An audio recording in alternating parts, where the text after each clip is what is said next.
Bonjour à tous et bonjour à toutes. Alors j'espère que vous allez bien. Petit retour donc des vidéos que je faisais ponctuellement et de manière assez irrégulière. Mais bon, il faut bien revenir à un moment ou à un autre et puis voilà, c'était le moment. Donc j'ai fait une vidéo il y a quelques jours. Je ne sais pas quand est-ce que je vais poster cette vidéo, mais rapidement par rapport à celle que je viens de faire, en rapport avec la sortie de mon livre Les Foutus, le dernier. Donc je pense que ça fera 1 ou 2 jours après. Elle sera diffusée du moins dans ce délai-là, je pense. Alors, histoire de vraiment de faire, la continuité et de ne pas vous laisser sans nouvelles, puisque c'est vrai que s'amuser à faire des pauses de plusieurs mois, c'est pas l'idéal, surtout dans ce qu'on appelle sur les réseaux sociaux. Il y a quand même un lien qu'on doit conserver et c'est vrai que je ne l'ai pas trop conservé. J'ai eu de plus en plus de mal à le faire. Je l'ai déjà dit dans la vidéo précédente, mais c'était vraiment parce que c'était faire de la redite. Puisque tout le monde s'exprime maintenant, et depuis un moment d'ailleurs, sur tout et n'importe quoi, en disant tout et n'importe quoi. Et à la fin, bah, qu'est-ce que je vais dire? Je vais arriver au milieu de la soupe et essayer de surnager dans cette soupe que certains considèrent que j'alimente aussi parce qu'ils pensent que je raconte de la soupe. C'est ce qui est leur droit, hein. J'ai aussi le droit de considérer que ce que j'entends moi aussi, et souvent de la soupe d'ailleurs, j'ai aucun problème à le dire, hein. Parce que souvent, et c'est malheureusement le cas, et je ne sais pas si les gens s'en rendent compte, mais plus les gens prennent la parole, et plus ils la prennent souvent, et plus ils racontent des fadaises et surtout des approximations et en réalité du vent. Voilà. Il n'y a aucune analyse, parce qu'à force de répéter et de parler tout le temps, on a fait le tour du sujet. Et quand on continue à parler de quelque chose qu'on a déjà retourné en long, en large et en travers, on finit par se répéter déjà, et ensuite on finit par raconter n'importe quoi, puisqu'on n'a plus rien à dire, on n'a plus de matière. Il faut un temps pour pouvoir avoir une analyse, une réflexion et apporter des propos et des réflexions nouvelles. Ce qui n'est pas le cas de beaucoup de, je vais appeler ça des influenceurs. On peut les appeler comme on veut. C'est devenu une insulte, influenceur, mais c'est vraiment le cas, parce que déjà, qu'on se considère comme quelqu'un qui influence les gens, on est parti loin au niveau de la connerie, mais bon, c'est l'ère du temps, c'est notre époque, voilà. C'est l'époque des foutus, je veux dire, je reviens toujours à ce que j'écris, mes propos et mes positions. Je pense que vraiment, on est vraiment dans cette période-là. C'est la fin des temps, c'est la dégénérescence, hein. La dégénérescence, il est dégénéré qui chevauchent des tigres, des fois ils chevauchent des tigres. C'est des gens très très érudits, bac plus 12. Ils ont tout compris, mais à l'envers. Mais ils ont tout compris quand même. C'est juste qu'il ne faut pas leur dire qu'ils ont compris, qu'ils sont dans le mauvais sens. Voilà. C'est comme quand il y a des gens qui, vous savez, ils lisent le journal, mais il est à l'envers. Mais ils continuent à le lire. Et puis ils ont l'air d'être sérieux, et ils sont convaincus de ce qu'ils font et de ce qu'ils lisent, soi-disant. Alors que si vous regardez, vous dites, bon, ok, t'as tout compris, mais dans l'autre sens. Donc, bon, on va te laisser un peu dans tes délires babyloniens et contradictoire évidemment. Bref, trêve de parodie et de blagues ou je ne sais quoi. On va arriver, je vais rentrer dans le vif du sujet entre guillemets. J'ai pas vraiment un sujet particulier comme toujours, je pars un peu dans tous les sens. Je vais faire un petit rapide récapitulatif de ce qui s'est passé ces 3, 4 derniers mois. Je vais sûrement oublier plein de choses et je vais commencer avec une idée, puis après je vais oublier la moitié des choses que je voulais dire, mais bon, peu importe, vous savez. Donc on va arriver directement. Donc vous avez remarqué, il faudrait être aveugle pour pas l'avoir remarqué, ou vivre au Groenland avec Macron en ce moment, il s'y trouve, pour ne pas comprendre que voilà, ils sont passés à la vitesse supérieure au niveau de la propagande, au niveau de la soumission à l'État imposteur d'Israël. Ils sont sans retenue, ils l'étaient déjà depuis toujours, avec la carotte du 7 octobre 2023. Ça s'est vraiment affiché, ils ont dit, sont dit, voilà, on peut y aller ouvertement, c'est bon. On leur a fait le coup du 9/11, version ashkénaze, hein. Mais déjà qu'elle l'était déjà, le 9/11, je le dis en anglais, style, afin d'entuber la machine, comment on appelle ça, vous savez, les algorithmes qui vous scannent, qui vous écoutent et qui cherchent la petite faille pour pouvoir vous bloquer. Et donc, on va essayer d'esquiver, même si c'est un peu ridicule. Mais on va jouer un peu le jeu, histoire de passer à peu près entre les gouttes et pouvoir être un peu audible et ne pas être blacklisté comme toujours, ou mis en shadow banning, vous savez. Bref, je vais arrêter avec tous ces anglicismes, même si c'est pas évident.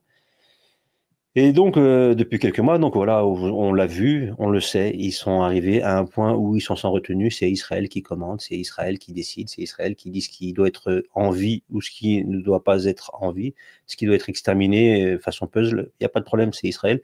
Et la France, la petite souillon de Gadelou, continue à mener sa mission à bien de soumission totale, absolument totale. Il n'y a aucune marge de manœuvre dans l'élite française dirigeante. Et que élite française dirigeante, imaginez des grosses mises entre guillemets, évidemment, parce qu'il n'y a aucune élite dirigeante, et elle ne dirige rien. Et je ne comprends pas pourquoi il y a encore des gens qui s'étonnent et qui relèvent les mensonges et les omissions et l'orientation de la presse en général, comme s'ils découvraient le feu, comme s'ils ne savaient rien. Mais évidemment qu'on le sait, qu'ils vont mentir tout le temps et qu'ils vont toujours minimiser et qu'ils vont occulter tout ce qui ne va pas dans leur discours. Évidemment. Pourquoi ils s'étonnent encore et ils répètent et ils répètent et ils répètent? J'ai l'impression qu'ils aiment ça. Répéter des choses qu'on a déjà vues 1000 fois. Ok, passons à autre chose. Moi, je ne vais pas rester sur une idée de se dire, voilà, ils sont méchants, ils mentent, ils se cachent. On le sait. Voilà, hop, on avance. Mais gardez-le à l'esprit, c'est tout. Ça vous évitera de perdre du temps. Orientés volontairement ou pas, peu importe. On sait qu'ils ont eu lieu et ils ont été traités de la manière qui était prévue. C'est-à-dire, ils l'ont complètement dénaturé pour pouvoir juste dire bah, c'est un crime raciste comme un autre, hein, pas plus, pas moins. Et ça, alors, ce qui est génial, c'est que vous avez eu, donc en très peu de temps, hein, en un mois et demi, vous avez eu le cas de figure du jeune, donc j'avais oublié son nom dans la vidéo précédente, mais il s'appelle Aboubacar Cissé, je crois. Je dis ça encore de tête, hein, il y a quelqu'un qui m'avait corrigé, qui m'avait complété l'info, vu que je n'ai pas recherché. Et je crois que ça s'appelait comme ça, paix à son âme, ce jeune homme, 20 ans, 21 ans, d'origine malienne, je crois, et qui était donc à la mosquée donc près de Montpellier, dans cette zone-là, j'ai oublié le nom, excusez-moi, de la ville. Et il s'est fait assassiner donc par un gars qui s'appelait Olivier, je ne sais plus quoi, qui est d'origine rome et qui se revendiquait comme chrétien, enfin qui était connu comme étant chrétien, voilà. Mais bon, à la limite, comme je le disais, on s'en bat les reins de ce qu'il revendique comme chrétien, puisque son acte n'est pas et tout sauf comme quelque chose de chrétien. Voilà. Comme pour les musulmans, ils ne sont évidemment pas musulmans, ils sont tous sauf musulmans quand ils tuent quelqu'un gratuitement. Ça n'existe pas. Voilà. Je le dis encore une fois parce qu'il y a toujours des atrophies du bulbe, pour pas être vulgaire, qui comprennent toujours pas ça et qui nous ramènent Daesh, qui nous ramènent je ne sais quel autre groupuscule, ils sont tellement nombreux on ne peut plus les citer. Et aujourd'hui, on apprend pour les teubés, ils apprennent aujourd'hui que bah, l'État imposteur d'Israël, via les déclarations de Netanyahou, a toujours soutenu les groupuscules islamiques. Il se dit islamique ou islamiste, appelez-les comme vous voulez. J'ai jamais su si on pouvait dire islamiste, islamique, musulman aussi, on peut les appeler appelez-les comme vous voulez, ça ne veut plus rien dire de toute façon. Mais on va prendre le langage admis de manière commune, donc il vient d'annoncer, là, enfin il a annoncé, ça a été fuité, baratin, machin, mon cul et compagnie, alors qu'on le sait depuis toujours, donc des fuites organisées comme toujours au bon moment, pour faire parler, etc., pour faire jaser, pour diversifier les pistes de prise de parole, pour ensuite oublier ce qui se passe réellement.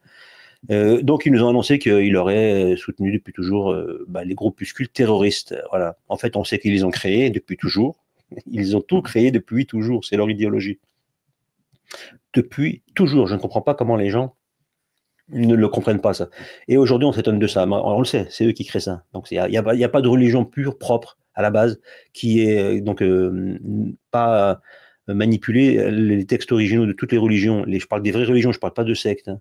Je parle de vraies religions. Il n'y en a aucune qui va vous dire allez, je vais zigouiller quelqu'un parce qu'il ne pense pas comme moi, parce qu'il a fait tel ou tel acte qui n'est pas bien, dans un sens cultuel. Je ne parle pas dans un sens d'aller tuer des gens. Et si quelqu'un a fait un crime, évidemment qu'on doit le punir. Et en général, quand on fait un meurtre ou un assassinat, c'est pas gratuit. La sanction ne doit pas arriver avec une peine de prison, Canal+ et 3 sandwichs par jour. Non, ça marche pas comme ça. Les religions, quand c'est un crime gratuit, fait dans le sens d'ôter la vie, il y a l'équivalent qui revient. C'est la sanction en général. Après, il y a des jugements, etc. Mais aucune religion va vous dire allez, parce que ce groupe-là est sectaire, on va le zigouiller. Ça n'existe pas. Ça a été de pures inventions. C'est tout, à travers l'histoire. Mais les gens ne comprennent pas. Ils prennent un élément, ils prennent l'action revendiquée par un criminel en se disant bah oui, mais il dit qu'il est musulman, donc il a tué, donc c'est ça la religion. Mais vous êtes décérébré à un point que je ne comprends pas comment on arrive encore aujourd'hui à avoir des décérébrés qui continuent à avoir ce genre de réflexion et ils prennent ça comme argent comptant et ils le valident pour l'éternité. Donc ils classent les gens dans un registre qui est faux. Bref, je ne sais pas pourquoi je perds mon temps à parler comme ça. Des fois, quand on me parle sur des sujets comme ça, ou quand j'écoute, ou quand je lis, ou je discute sur des liens, enfin des forums que je fréquente d'ailleurs plus, mais sur des discussions, sur des réseaux sociaux, ça me fatigue d'en arriver là. J'ai l'impression qu'ils sont encore en maternelle et qu'ils parlent d'un sujet. Ils commencent à peine à comprendre qu'ils peuvent, avec des lettres, faire des mots. Et ils viennent vous donner des leçons. Ils ne savent même pas encore lire. Et ils vous donnent, dès qu'ils découvrent qu'on peut faire des mots avec des lettres de l'alphabet, et que ces mots-là peuvent avoir un sens, et que mis bout à bout tous ces mots, mis bout à bout ensemble, ça fait des phrases qui racontent quelque chose. Quand ils découvrent ça, ils viennent déjà vous donner des leçons de ce que vous devez comprendre, savoir, alors que même ils découvrent à peine le feu. Vous voyez ce que je veux dire? Et revenez aux fondamentaux, maîtrisez-les, et ensuite vous pourrez ensuite avancer et proposer des idées de compréhension de ce monde et de ne pas avaler des choses tellement grossières. Et on se demande comment ils font pour les avaler, ils sont tellement gros, ils doivent avoir un gosier, mais impressionnant. Mais bref, peut-être c'est la confrérie des pélicans, ils arrivent à... Ou alors des dragons de Komodo, vous savez, je ne sais pas si vous avez vu les dragons de Komodo, ils arrivent à déboîter leur mâchoire pour avaler une chèvre entière. Ça rend plus, c'est plus large que leur gueule, quoi. Je ne sais pas si on peut appeler ça la gueule chez un dragon de Komodo, mais bon, ils déboîtent leur mâchoire, et il y a des boas qui font ça aussi. Les bois, ils déboîtent d'une certaine manière, hein, c'est pas complètement arraché, bref. Peu importe, c'est pas le sujet, je m'égare. Retournons à nos moutons, et à nos moujons, et à nos foutus. Donc, bah voilà, vous voyez, j'ai digressé, je sais plus où j'en étais. J'adore cette faire comme ça. Bon, désolé encore une fois, je réfléchis, je recherche mon fil conducteur, mais je crois que je l'ai perdu. Et oui, donc ils ont tué le petit jeune, donc cette mosquée dans le sud de la France, et ils nous ont dit à la télévision tout de suite, ils ont exclu tout de suite les revendications du tueur, puisqu'il expliquait lui-même dans une vidéo qu'il a postée dans la foulée que c'était un crime, on va dire, islamophobe, même si ce mot, comme je le dis, ne veut plus rien dire. C'était raciste, islamophobe. Donc c'était tourné exclusivement vers les musulmans, et c'est parce qu'il qu'il était musulman, le jeune homme, et qu'il l'a assassiné. Et dans la revendication, il le dit. Je ne vais pas répéter les propos qu'il a tenus. Ils sont orduriers, insultants, etc. Mais tout le monde le sait, et il s'en est pas caché, sauf qu'après, il est exfiltré, tout simplement. Le mec, il s'est barré, ils l'ont retrouvé, il savait plus où il était, il pensait il a été vu dans la région de Béziers, je crois. Ensuite, on l'a retrouvé en Italie, chez une tante, le lendemain ou le surlendemain. Donc le mec, il est recherché par tout le monde, on a les vidéos, il est rentré quand même dans une mosquée, il est venu faire semblant de prendre la prière, il avait un couteau de 30 cm caché sur lui, il est venu pour ça. Le jeune homme, forcément, c'est quelqu'un de dire naïf dans le sens premier du terme, pas dans le sens péjoratif. Il lui a donné lui expliqué comment on faisait la prière, parce c'était un humain juste. Il pensait que la personne était intéressée par connaître les préceptes de l'islam, donc il lui a expliqué comment on faisait la prière, il lui a montré, et le gars il savait très bien que si on montre la prière, à un moment ou l'autre, on allait avoir la tête en bas, et voilà. Donc parfait, en bon courageux, il a pris son couteau à 30 cm et puis il y allait gaiement. Voilà, 30, 40 couteaux, je ne sais même plus combien il en a mis. Filmé, il voit qu'il y a des caméras, il essaie d'esquiver, parce que c'est un naïf. Il est tellement stupide, et il est parti ensuite, soi-disant, donc on l'a pas retrouvé, personne ne l'a vu passer. Et à la fin, on le retrouve en Italie chez sa tante. Donc il a esquivé tout. Bon, je pense qu'il a vraiment été exfiltré, vraiment, je ne sais pas par qui, mais je pense qu'il a été protégé. C'était un assassinat, et je vois pas comment on peut dire que c'était pas prémédité. Donc ça va chercher la peine de prison à perpétuité, hein. C'est pas un crime spontané qui n'était pas prévu ou quoi. C'est vraiment un assassinat, c'est prémédité. Et on peut rajouter les causes donc raciales, à cause de l'origine, de l'ethnie, de la religion. Vous savez, les termes légaux pour justifier un crime et donc la peine encourue. Là, on ne peut pas faire mieux. Et ils ont quand même réussi à dire que non. Non, non, non. C'était pas raciste, c'était pas islamophobe, c'était rien. C'était juste comme ça, il était un peu dérangé, etc. Bref, le gang des camisoles, encore une fois. Et moi, je suis allé au-delà de ça. Pour moi, clairement, le gars, c'est ce que j'appelle un Manchurian candidate. Voilà, c'est très connu, hein. Je ne vais pas en reparler là. Il y a des films qui ont été faits là-dessus, il y a beaucoup de sujets. Le sujet a été beaucoup traité dans différents ouvrages de personnes différentes. Et vous pouvez trouver des textes, il y en a plein, chercher. Et alors, il faut vraiment trier, quoi. Il faut beaucoup lire, parce que ça va dans plein de sens. Moi, le Manchurian Candidate, je le considère pas comme seulement de la manipulation purement humaine, mais au-delà, ça va au-delà de ça. Et ça revêt beaucoup de formes différentes et qui parfois sont imperceptibles d'apparence comme ça. Mais dans les faits, quand on analyse le comportement et l'action mise en place, clairement, moi, je sais que c'est de la manipulation, c'est voulu. Voilà. Après, il y a toujours des gens qui passent à l'acte qui sont totalement déconnectés, et ils sont autonomes. Il y en a très peu, mais il y en a. Ça existe, évidemment. Mais la plupart sont commandités, surtout dans ce genre d'action, commandités par des forces non humaines. Voilà. Alors là, c'est parti, pour ceux qui ne me connaissent pas. Mais qu'est-ce qu'il raconte, il est fou. C'est vous qui êtes fou, chers amis. C'est vous qui êtes fou. Vous pensez que vous pouvez expliquer le monde avec des choses que vous pouvez voir concrètement. Rendormez-vous, parce que vous êtes encore en train de rester couché, je veux dire, parce que vous dormez encore. Vous dormez encore dans votre monde rationnel, vous avez le droit. Mais ne venez pas dire aux autres qu'ils se trompent. Je dis ça aux non-rationnels.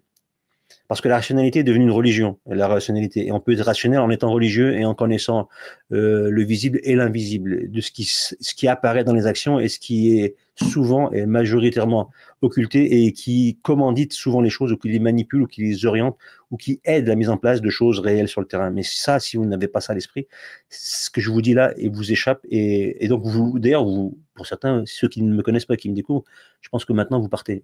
Peu importe, libre à vous, partez. Je retiens personne, je n'ai jamais retenu personne. Donc voilà, c'est la vie, c'est comme ça. On a chacun nos points de vue. Il y en a qui pensent qu'ils viennent du crapaud, qui est devenu une hirondelle, qui ne fait pas le printemps d'ailleurs, qui s'est transformé en dragon de Komodo, qui a bouffé une chèvre, qui était elle-même un escargot, même pas forcément toujours, et qui a donné sa langue au chat, qui s'est pris pour un lapin et qui s'est transformé en écureuil grâce à l'évolution, au concours des circonstances. La faute n'a pas de chance. Et sur le, je sais pas, peut-être qu'il a tiré les cartes et il a vu que sa destinée, c'était de se transformer 1000 fois par des mutations spontanées. On ne sait pas, comme ça, des mutations spontanées qui ont, à chaque fois, elles sont tombées toujours comme il fallait, des milliards de fois d'affilée, hein, parce que pour transformer une créature vers une autre créature, qui forcément est devenue de plus en plus complexe et développée et intelligente, et qui a donné la forme la plus aboutie qu'on puisse connaître maintenant, l'humain, que j'appellerais le moujon, le foutu. Et aujourd'hui, ces foutus-là ne comprennent même pas leur propre origine, mais ils acceptent cette fadaise du microbe qui a évolué. Et ton ancêtre, c'est un singe qui est descendu de l'arbre. Qu'est-ce qu'il a fait une fois qu'il est descendu de l'arbre? Oh, il a joué à la console, il s'est gratté les parties, il s'est curé le nez, il a payé des abonnements sur OnlyFans pour regarder des nanas qu'il ne peut pas avoir. Il insulte tout le monde au niveau de sa race, sa généalogie. Il pense qu'il a tout inventé, il se chie dessus, il s'est même pas foutu de se torcher. Mais il va vous expliquer l'univers et les origines de son existence et qu'il n'y a rien au-delà de ce qu'il peut toucher, manger ou déféquer. Voilà la civilisation développée, moderne, occidentale, générale et occidentale pour tout le monde. C'est pas une zone seulement, c'est une idéologie, un comportement, une réflexion. C'est ça le monde occidental. On y est. Nous y sommes. Et certains chevauchent des tigres là-dessus en disant ouais, il est dégueulasse, mais il chevauche des tigres. Bon, il faut quand même rester. Non, non. On dénonce, on voit la fin, mais on chevauche. Parce qu'il faut rester. Parce que quelque part, il y a bon la gamelle. Il y a bon, c'est ça le truc, voilà. Moi, je chevauche rien du tout. Moi, je constate. J'ai jamais demandé à qui que ce soit de me dire, ouais, j'ai jamais fait la morale à personne par rapport à ça. Sur l'Occident, on y est. Moi, je chevauche pas le tigre. Je sais que je vais prendre des coups. Je vais essayer de pas en prendre, mais je sais que je vais en prendre plein. On en prend déjà plein, pas encore physiquement, mais on va s'en prendre plein de plus en plus. Et tout le monde, hein, spirituel, pas spirituel. Il y en a qui vont se complaire dedans, qui vont accepter leur sort jusqu'au bout. Puis il y en a d'autres qui, quand ils sont spirituels et qui ont une foi et qui savent que le monde n'est pas juste matériel, mais qu'il y a quelque chose au-delà, il y avait quelque chose avant, il y aura quelque chose après, qui va durer dans le temps, puisqu'il sera infini. Mais là, on n'a pas encore compris ça. Nous, on s'arrête à l'instant T. Donc, on ne comprend pas ce qui se passe. Donc, certains se disent, bon, ben, on va faire avec, voilà, ça leur va. Parce que voilà, leur vie, c'est ça. Et ils accepteront toutes les humiliations, mais quand je dis humiliation, ça va au-delà de ce qu'on peut imaginer comme humiliation basique. Je ne vais pas donner les mots ici, les idées ici, parce que ça va être dégueulasse. Mais on va aller très, très, très loin dans l'abject, je vous le dis, et c'est pas fini. Déjà qu'on accepte tout déjà maintenant, alors qu'on n'est même pas concerné directement, je parle dans nos chairs, dans notre vie, ça commence à peine, hein, mais quand ça va nous frapper, sauf qui peut, voilà, ça va être beau. Et là, ceux qui veulent chevaucher le tigre, bah là, ils vont s'amuser. Donc moi, je sais que je vais prendre des coups, je sais qu'on est beaucoup dans cette idée-là, qu'on va se prendre des coups, on va essayer de les esquiver comme on peut, et on va essayer de changer les choses, mais on va essayer surtout de ne pas se faire écraser. Donc on trouvera des solutions, soit on va se barrer, mais se barrer ailleurs, ça va être prendre d'autres coups de l'autre manière, c'est tout. Mais ça va être l'idée, c'est comment on va faire? On reste ici et on se défend? Ou on essaie de se dire non, non, il faut pas, on chevauche un tigre et on ferme sa bouche.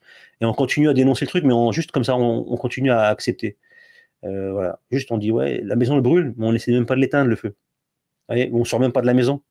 On se dit non, mais on reste quand même. Attends, la baraque elle brûle, mais bon. Avec un bon tigre, si je parle suffisamment fort, avec un peu de chance, le feu va s'éteindre. Je sais pas. Hein. Je ne sais pas. J'extrapole, je tergiverse. J'essaie de me noyer et de me bercer surtout d'illusions. Mais il ne faut pas réfléchir à la place des autres. Ça ne sert à rien. Et donc, vous avez eu ce cas de figure. Donc, ils ont dédouané complètement l'assassinat islamophobe et tout. Mais en même temps, ils ont tellement soufflé sur les braises que c'était prévu. Et quand ils ont eu ce qu'ils voulaient, ils ont quand même dit non, non. C'est jamais arrivé. Donc, ils dénient la réalité, vous êtes des fous. Vous ne pouvez pas avoir. C'est impossible. Dans la foulée, quelques semaines après, et là, ça peut-être un cas de figure isolé, je ne sais pas, il y a un taré qui a décidé de zigouiller un jeune homme tunisien, paix à son âme, j'ai oublié son nom, qui est décédé. Il s'est pris 5 balles dans le dos, parce qu'il était le gars était à son voisin raciste, connu de tous apparemment dans le quartier. Il ne s'en est jamais caché. Il ne supportait pas les étrangers, il l'a fumé, il est descendu, il a tiré 5 balles dans le dos, il avait essayé de zigouiller un jeune homme dans le même immeuble, dans la même résidence. Je ne sais pas comment c'était comment la configuration des appartements était faite, je n'ai pas bien compris comment c'était, si c'était sur plusieurs étages ou c'était des petits lotissements, des petits appartements, je n'ai pas bien saisi en vérité. Il a tiré d'abord sur, je crois que sur ce jeune Turc ou alors il a tiré sur le jeune Tunisien, il l'a tué et quand il est descendu, voilà, l'homme d'origine turque est descendu, il lui a tiré dessus aussi, il lui a blessé à la main, il s'est caché, il l'a poursuivi, etc. Il a réussi à sauver sa vie en se planquant, je ne sais pas comment. C'est un miracle d'ailleurs parce que je pense que le gars était déterminé. Puis ensuite le gars il a revendiqué, il a fait des vidéos avant, après, etc. Il a insulté tous les étrangers, tout ce qu'il pouvait insulter, il l'a dit. Toutes ses motivations, il les a expliquées ouvertement, il s'en est jamais caché. Il a fait des tags insultants, il menaçait, etc. Bref, et à la fin, il a tué quelqu'un, gratos, 5 balles donc dans le dos, hein, c'est signé, comme dirait l'autre. Hein. De quelle origine il était le gars? Alors, je sais pas. Non, je paraphrase les hypocrites hyperboréens, souvent d'origine étrangère d'ailleurs, qui sont passés pour ce qu'ils ne sont pas, mais c'est de bonne guerre en France, c'est souvent les étrangers d'origine qui viennent ramener leur gueule et se font passer pour les autochtones de ce pays, alors que moi ça m'a toujours fait rire. Italien, espagnol, souvent italien d'ailleurs, d'origine, hein, ou polonais, pays de l'Est, qui sont donc là depuis quelques temps, mais leurs parents et leur origine est d'étrangers, mais ils viennent se faire passer pour les autochtones français. Ça me fait rigoler. Vraiment, ça me fait rigoler. Vous êtes étranger, fermez vos gueules. Vous pouvez parler, mais fermez vos gueules. Ou alors dites, je suis d'origine étrangère, ne vous faites pas passer pour ce que vous n'êtes pas. Vous n'êtes pas des autochtones. Vous pouvez dire ce que vous voulez. Ramenez toutes les explications, vous n'êtes pas des autochtones. Donc fermez-la. Fermez vraiment bien vos grandes gueules. Parce que vous êtes juste ridicules. Quand un maghrébin qui est autochtone, parce qu'il est né ici comme vous, hein, mais comme il est d'origine maghrébine, ah ouais, mais t'es pas, non. Mouloud, retourne chez toi. Et vous savez que la plupart des maghrébins, quand ils sont arrivés, il y avait un protectorat français. Donc ils ont appartenu entre guillemets à la grande communauté française, même s'ils ont toujours été des musulmans arabes, maghrébins, berbères, amazirs, tout ce que vous voulez, chaouis, etc. Il y a plein d'ethnies hein, au Maghreb, et c'est pas ce qui manque. Je parle du Maghreb en général qui était donc sous protectorat. Je parle pas de l'Égypte hein, ni de la Libye. Je parle de l'Algérie, Maroc, Tunisie. C'était la France, protectorat et colonie. C'était la France. 56, Tunisie, Maroc, le protectorat a pris fin. 62, l'Algérie. Mais c'est pareil. C'était l'administration française, c'était l'État français qui gérait. Donc ça changeait pas grand-chose. Donc ils sont venus, pour ceux qui sont venus avant, ils étaient déjà, c'était des citoyens, pas des citoyens, puisqu'ils étaient sous catégorie, mais ils étaient français parce que c'était un département ou des protectorats français. Donc, à la base, ils ont plus de légitimité à se revendiquer, même les descendants comme moi, de Français qu'un Polonais, un Russe, un Tchèque, un machin, je ne sais pas quoi, ou un Italien. Ça me fait rigoler d'origine, je parle. Ça m'a toujours fait rigoler. Après, on est tous Français si on veut. Mais après, ou alors, on considère plus personne comme Français. Il ne faut pas faire le tri. Voilà. Et votre tri vous grille en réalité. Surtout quand vous avez un prénom bien français, mais quand on voit le nom de famille, on vous dit, mais vous foutez de ma gueule. Comment tu peux parler en nom d'un français? Moi, quand j'entends les Eric Ciotti, après j'oublie tous les noms, mais ils sont tous des noms italiens, Estrosi. Après, ils vont vous dire, ouais, je suis piémontais, mais c'est pareil, c'est des étrangers. Parce que c'est ça, là, c'est des piémontais, c'est des machins, etc., etc. Il y a plein de trucs comme ça. Ou espagnol aussi, mais il y en a moins, mais il y en a toujours pareil. Et ils viennent vous parler de France, de nation française, d'origine, de machin, bref, allez vous pendre, en fait, dans votre code, votre incohérence. Je parle même pas des multinationaux d'origine israélienne qui se font passer pour des Français de souche comme Skolovitch. J'ai oublié son nom, son prénom. Et d'autres hein, qu'on entend maintenant à la télévision. On arrive, tous les pays sont manipulés là-dedans et les citoyens sont pris en otage et ils se rendent même pas compte qu'au fond d'eux-mêmes, ils ont fini par accepter, donc inconsciemment, cet état d'esprit où le méchant était défini. Et même si vous ressentez l'inhumanité de la situation et que vous avez vraiment une haine de voir, on peut en parler, on peut dénoncer les choses, mais on passera pas le cap de se dire on va tout retourner. Parce que c'est ce qu'on aurait dû faire, tout simplement, mais on le fait pas. Ça, c'est en Occident. Mais déjà réagir comme je le fais, comme vous le faites, comme tous, que j'imagine, et comme beaucoup de gens le font partout dans le monde, c'est une très bonne chose, mais ça ne suffira jamais à endiguer le problème et à le bloquer ou l'anéantir. Jamais, il va perdurer. C'est ce qu'ils veulent. C'est une grande sorcellerie mondiale qui a réussi à anesthésier tout le monde. C'est incroyable, mais je vous promets que le mot n'est pas inventé, utilisé pour rien, je veux dire. Il est vraiment adéquat parce que c'est vraiment une grande sorcellerie bien appliquée à la masse. Et il y a différentes façons de le faire, hein, la sorcellerie. Bon, c'est pas le sujet. Et ensuite, quand on regarde aussi pourquoi il y a une inactivité, et les gens le reprochent souvent, c'est pour les pays arabes. Pourquoi les musulmans, soi-disant, donc arabo-musulmans, ne réagissent pas? Pourquoi ils ne font rien du tout? Et ce qui me fait rire, c'est aussi, c'est pas seulement ça, c'est pourquoi aussi ils n'accueillent pas les Palestiniens. Je vais répondre à ces deux questions. Je vais d'abord répondre à la deuxième. Pourquoi les pays musulmans, arabo-musulmans, n'accueillent pas les Palestiniens, en particulier les frontaliers. Donc la Jordanie, je ne parle pas de la Syrie, parce que la Syrie, on va revenir dessus. Qu'est-ce que vous voulez qu'ils accueillent qui? Pour quelle raison, je veux dire, on devrait chasser les Palestiniens de Palestine et qu'ils devraient se réfugier en Jordanie ou en Égypte? Pourquoi? C'est quoi qui justifie que des gens dans leur propre pays autochtone, je le rappelle encore, et ceux qui viennent me parler de leur Torah falsifié, c'est pas un cadastre, ils peuvent se le carrer bien profond. Hein. Je ne peux pas expliquer au-delà de ça. Parce que c'est faux. Il y a rien qui valide, il n'y a rien. En plus, même quand on prend leur Torah falsifié, je l'avais déjà expliqué dans un article, dans un texte que j'ai mis dans mon dernier ouvrage, pas celui qui vient de sortir, mais celui d'avant. Leur histoire, elle est falsifiée. Même eux, ils viennent pas de là-bas. Si on prend leur texte, même eux, ils sont pas cohérents. Bref. Et maintenant, je parle même pas de ceux qui sont indiqués dans la Torah. C'est juste une escroquerie déjà. Mais ceux qui sont maintenant concrètement sur le terrain, en Palestine, qui l'ont spolié, ils viennent des pays de l'Est, encore une fois. C'est des OQTF des pays de l'Est. Ça n'a rien à voir. Donc c'est juste une fumisterie gigantesque. Je ne reparle pas des Khazars, leur origine, machin. Enfin bref, tout est faux de A à Z. L'État imposteur d'Israël, c'est comme ça que je l'appelle. C'est pas pour rien. Il y a tellement d'impostures, c'est un empilement d'impostures, arrosé avec du mensonge et bien saupoudré de bobards. Et c'est incroyable comment les gens arrivent à faire tenir ces fadaises. Comme étant, ils tiennent ces fadaises comme étant crédibles. Incroyable. Mais bon, quand on a validé l'escroquerie de l'évolution, on peut valider tout. Comme je disais, le passage, il est déjà fait. Le plus gros mensonge est passé, pourquoi pas le reste, hein. Et oui, ça passe. Hein. Bref. Et donc, aucune raison de chasser les gens autochtones de chez eux et de les envoyer chez les voisins. Hein, il n'y a aucune raison, absolument aucune. C'est juste de la crapulerie. Les gens qui valident ça, je ne comprends pas, surtout quand ils sont nationalistes. C'est comme si on venait en France, on leur dit, bah voilà, la Bible a dit qu'il y avait tel pays tel gens qui devaient venir ici. Bon, on vous bombarde la gueule, et puis si vous n'êtes pas content, on vous dit, bah mais pourquoi l'Espagne et l'Italie, ils ne ressortent pas les Français? Pourquoi ils ne vont pas vivre là-bas? C'est leur pays, là, peut-être la France, non? C'est peut-être les gens, c'est chez eux. Pourquoi on les bombarderait et on les chasserait d'un pays qui, je sais pas, moi je dis n'importe quoi, les Argentins, qui sont tous à moitié européens d'ailleurs. On va prendre les autochtones argentins. Allez, ils viennent, ils bombardent la France parce que c'est leur pays, ils estiment. Voilà, imaginons. Et tout le monde voit ça et tout le monde se dit mais pourquoi? Ouais, je sais pas là. Une divinité à eux leur avait donné cette terre sur un livre qu'ils revendiquent eux, qu'ils ont en partie écrit et qui sont les seuls à reconnaître. Hein. Les autres se disent c'est un livre comme un autre. Nous, on s'en carre l'oignon de votre bouquin. Et non, ils vous disent si, Dieu nous l'a donné. Et puis comme ils ont les armes et les soutiens des autres nations qui ont peur d'eux, eh ben, ils viennent, ils bombardent la France. Mais ils la défoncent. Déjà, ils viennent la coloniser en partie, mais il y a quand même des autochtones qui restent. Et on les bombarde, on les chasse, on les manipule, on les criminalise, tout ce que vous voulez. Puis à la fin, on les bombarde tellement que ça devient criminel, c'est-à-dire qu'ils tuent les civils gratuitement comme ça, hein, sur un casus belli inventé, hein, un 9/11 version 7 octobre, mais voilà, puissance régionale, c'est-à-dire concentrée sur un État, voilà, sur des gens méchants qu'on a bien identifiés, ça justifie de pouvoir les dérouiller comme il faut, comme on le fait maintenant, civils, pas civils, hôpitaux, tout ce que vous voulez. On déterre les morts, on les affame, bref, je ne reviens pas sur ce qu'ils font. Et à la fin, bah, ils vous défoncent tellement. Mais ils veulent accélérer les choses et qui font dire à tout le monde, mais dites-leur qu'ils se barrent aussi, qu'ils nous libèrent le terrain, c'est à nous, quoi. Notre dieu cheval nous l'a donné. Notre divinité équestre nous a dit que c'était à nous, ça. Donc, qu'ils se barrent. L'Italie et l'Espagne, pourquoi vous ne les récupérez pas, les Français? Allez, acceptez-les. C'est la même chose. Certains vous diront, ouais, mais bon, c'est pas possible. De toute façon, en Italie, il y a les Alpes qui séparent la frontière et de l'autre côté, il y a les Pyrénées qui séparent avec l'Espagne. Je fais l'hypocrite, hein. Mais ils vous sortiront le truc comme ça. Puis de toute façon, c'est pas pareil, c'est pas des Arabes. Ah, voilà, c'est pas pareil. Puis c'est pas le cas en plus, parce qu'il y a personne qui a revendiqué la France comme terre ancestrale d'un peuple qui suit une divinité équestre. Hein. Non, ça n'existe pas. Johnny Jumper, leur divinité peut-être, hein, qui est, pour ceux qui ne connaissent pas Johnny Jumper, c'est Lucky Luke, son cheval. Bref.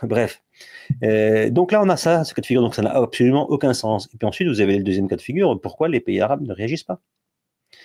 Est-ce que vous savez qu'il y a une colonisation dans tous ces pays, colonisation protecteur, tous ces pays ont été colonisés. Ils sont tombés, l'Empire ottoman a été détruit. Majoritairement, donc c'est un empire ottoman, mais qui était sous gouvernance islamique, c'est-à-dire qu'il y a pendant 5 siècles, non, ce que je raconte, pendant 10 siècles, on a eu un califat, une unité musulmane, même s'il y a eu des différences, mais tous les pays étaient pendant presque 10 siècles quand même sous unité islamique. Et ensuite, le califat a été récupéré par l'Empire ottoman quand il est apparu qu'il a pris la puissance, mais tous les pays étaient autonomes. Mais il y a une colonisation qui a été faite pour détruire l'Empire ottoman parce qu'il fallait détruire le califat, et ces pays-là ont été colonisés du Maroc, qui a été donc un protectorat, mais c'est une colonisation administrative. Mais il n'y a pas eu que. Puis ils ont tué beaucoup de gens, ils ont bombardé, etc. Ils ont pillé aussi, tous. L'Algérie ensuite, la Tunisie. L'Algérie qui a été une colonisation pure, dure. Tunisie, c'est un protectorat. Ensuite, la Libye, c'était les Italiens qui s'en sont occupés. L'Égypte, c'était les Anglais, les Britanniques, évidemment, comme toujours. Et ensuite, tout le Moyen-Orient, Britanniques, Français, Anglais, Britanniques, Français. Et évidemment, toujours ensuite, les Américains qui sont là, peu importe qu'ils étaient encore en développement ou quoi, c'était les Américains quand même qui ont aidé Tout cela, évidemment, et pas qu'un peu. Et bref, et à la fin, on a eu donc tous ces pays-là, donc le Moyen-Orient complètement détruit, créé artificiellement jusqu'au bout, hein, et en mettant des minorités qui ont dirigé des majorités, et avec des minorités vraiment qui étaient en conflit déjà au sein des nations déjà existantes à l'époque du califat. Et puis ensuite, quand les Occidentaux, pardon, quand ils ont récupéré les territoires, après des accords et des escroqueries monumentales, ils ont quand même réussi à créer un château de cartes qui pouvait s'embraser à n'importe quel moment, au moment où ils le décideraient eux. C'est ce qu'ils ont fait pour pouvoir ensuite créer l'État imposteur d'Israël. C'était un travail fait sciemment. Ils ont bien dynamité tous ces pays-là. Il y aurait dû avoir une réaction de ces gens. Si je dis ça, c'est parce que normalement, ces pays-là, ils doivent agir concrètement avec leurs armes. C'est-à-dire qu'ils envoient des soldats, des militaires. Et ils utilisent leur aviation, quand ils en ont, ils utilisent leurs chars, leur infanterie, et ils les envoient des hommes au combat, directement attaquer Israël, en représailles et en défense des Palestiniens. C'est tout. L'Égypte, la plus grosse armée du Moyen-Orient, soi-disant, dans la région. La Turquie au nord, donc l'Égypte au sud, la Turquie au nord, l'Algérie à l'ouest, à l'ouest, pardon, par rapport à la Palestine toujours, l'Iran aussi normalement, mais bon, l'Iran c'est à part, donc volontairement je le culte. Elle joue un autre rôle, hein, vous voyez maintenant. Et donc après, je parle même pas de la Syrie, l'Irak, c'est tellement été détruit, ça a tellement été manipulé, pareil, c'est un enchevêtrement. Pendant 40 ans, ils ont fait la guerre dans la région, c'est pas pour rien. Ils n'ont pas détruit ces pays pour rien, réfléchissez 2 secondes.